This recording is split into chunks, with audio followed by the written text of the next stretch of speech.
মনুষ্যত্ব ফিরে আসবে একদিন। কেউ কারো পার্সোনাল ট্রান্সপোর্ট ইউজ করতে দেয়নি, জীবন তো কারোর জন্য থেমে থাকে না। ডেফিনেটলি ব্র্যান্ড প্রমোশন এবং ইন্টারন্যাশনাল পর্যায়ে আমি এখন প্রমোশনে এগিয়ে যাচ্ছি, ইন্টারন্যাশনাল ব্র্যান্ডসগুলোর সাথে কাজ করছি এবং দেশের বাইরে গিয়েও আমার সামনে কিছু লাইভ প্রেজেন্টেশন আপনারা দেখতে পারবেন ইনশাল্লাহ। এটা আমাদের বাংলাদেশের জন্য অনেক প্রাউড একটা মোমেন্ট যে আমাদের মেয়েরা দেশের বাইরে গিয়ে আসলে প্রমোশনাল কাজ করছে। সো ইনশাআল্লাহ দোয়া যে যেদিন বিমান বিধ্বস্তের ঘটনাটা ঘটেছে সেদিনও অনেকে লাইভ করেছে, তো হয়তো তারা বিষয়টা বুঝে উঠতে পারেনি বা তারা হয়তো বুঝেনি যে বিষয়টা এতটা মর্মান্তিক হবে দেশবাসীর জন্য। তো পরবর্তীতে সবাই আবার লাইভ সেশনগুলো বন্ধ করেছে। তো আমার কাছে মনে হয় যে এখন যেই নিউজ ফিডে আমাদের যে সিচুয়েশনটা আমরা দেখতে পাচ্ছি সেখান থেকে আসলে লাইভ প্রেজেন্টেশনটা ভালো চোখে দেখায় না, এজন্য সাময়িকভাবে আমরা স্থগিত রেখেছি। এগুলো তো পরবর্তীতে আবার করা যাবে, এমন না যেটা ক্যান্সেল। আমরা স্থগিত রেখেছি, পরবর্তীতে আমরা আবার চালু করব যখন পরিস্থিতি একটু স্বাভাবিক হয়ে যাবে। আমার মনে হয় বিগত আর 2-3 দিনের মধ্যেই আমরা আবার স্বাভাবিক জীবনযাত্রায় ফিরে যাব। আসলে জীবন তো কারোর জন্য থেমে থাকে না, জীবন তো চলতেই থাকে এবং সেভাবেই আমরা ফিরে যাবো আবার স্বাভাবিক জীবন। আমরা যেহেতু মাইলস্টোন স্কুলের স্টুডেন্ট, তো আমাদের কাছে আগে ফোন এসেছে, মানে নিউজে আসার আগে ওখানে যারা অন স্পট ছিল একজন স্যার আমাদেরকে ফোন করে জানিয়েছে, আমাদের গ্রুপে যে মাইলস্টোন এক্স স্টুডেন্টের যে গ্রুপ আছে সেখানে জানানো হয়েছে যে তোমরা কে কোথায় আছো চলে আসো, এরকম একটা ইনসিডেন্ট হয়েছে। তো তারপর আমরা নিউজে দেখতে পেয়েছি, তো আমরা আরো আগে জেনেছি। প্রথমে যখন এই নিউজটা আমি জেনেছি আমি আসলে বুঝে উঠতে পারছিলাম না যে বিমান বিধ্বস্ত স্কুলে মানে বিষয়টা কি, কারণ এটা আসলে ইতিহাসে কখনো হয়তো আপনারা, আমার জানা মতে আপনারাও তো দেখেননি। মানে আমার মাও বলছিলেন যে ইতিহাসে এত মর্মান্তিক বেদনাদায়ক ঘটনা আসলে কখনো কেউ দেখেনি।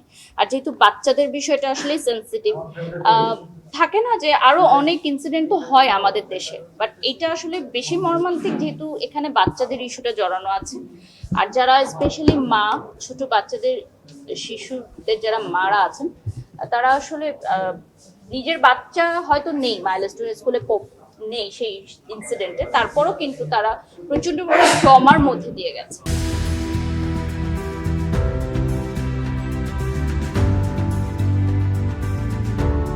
আমি বলেছি যে আমি অলরেডি আমরা উদ্যোগ নিয়েছিলাম, আমাদেরকে স্কুল প্রাঙ্গণে বা প্রিন্সিপাল স্যারের সাথে দেখা করার এখনো সুযোগ করে দেওয়া হয়নি। তো আমরা এক্স স্টুডেন্টরা গ্রুপেই আলোচনা করছি যেটা কিভাবে করা যায়, শিক্ষকদের সাথে কথা বলছি। এটা হয়তো রাষ্ট্রীয়ভাবে আপনাদেরকে জানানো হবে, আমি এটা এখন বলতে পারছি না। আমার হাজবেন্ড তো ওই সময় হাসপাতালে ছিলেন এবং উনি নিজেও দেখেছেন যে এই ঘটনাগুলো হচ্ছে। কেউ ট্রান্সপোর্ট দিয়ে হেল্প করেনি, কেউ পানি দিয়ে হেল্প করেনি, কেউ কারো পার্সোনাল ট্রান্সপোর্ট ইউজ করতে দেয়নি।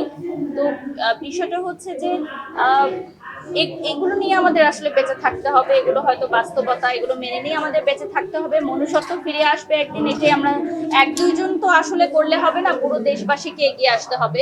শুধু আমরা ফেসবুকে স্ট্যাটাস দিব বা দুঃখের পোস্ট করব সেটা হবে না, আমাদের নিজ হাতে এগিয়ে আসতে হবে। যেমন আমার হাজবেন্ড নিজেই গেছিলেন ব্লাড দেওয়ার জন্য, তো পানি দেওয়ার জন্য, কারণ প্রচুর পরিমাণে পানি লাগে, আপনারা জানেন পানি ঢালতে হয় যারা হচ্ছে আগুনে পুড়ে যায়। তো সেই জায়গা থেকে তো পানির দামও অনেক বাড়িয়ে দেওয়া হয়েছিল। তো সবকিছু মিলিয়ে আসলে মর্মান্তিক ঘটনাগুলো ডেফিনেটলি এটা নেগেটিভ ভাবেই নিচ্ছি, আর এটা থেকে আমাদের বেরিয়ে আসতে হবে। মানবিকতা আমাদেরকে প্রকাশ করতে হবে।